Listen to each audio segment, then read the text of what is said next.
A Russian Navy frigate and a nuclear-powered submarine on Wednesday churned into Cuba's Havana harbor, a move the US and Cuba said posed no threat, but was widely seen as a show of Russian force as tensions rise over the Ukraine war. The visiting Russian warships to Cuba are Vladimir Putin's way of reminding President Biden that Moscow can challenge Washington in its own sphere of influence, too.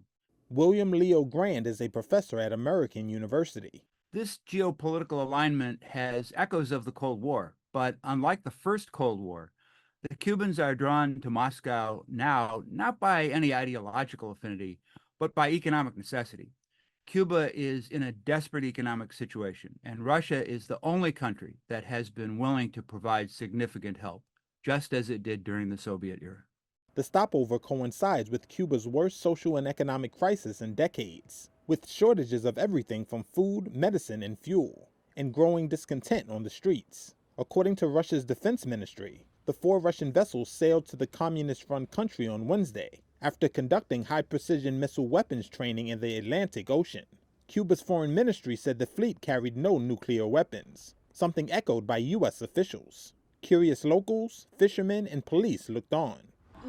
It impresses me a little because I have never seen something so close, such a large ship of that magnitude. Last week, Cuba said the visit was standard practice by naval vessels from countries friendly to Havana. The U.S. has been monitoring the Russian vessels as they skirted the nearby Florida coast.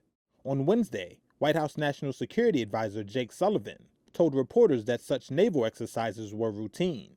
The Russian ships are expected to remain in Havana until June 17th.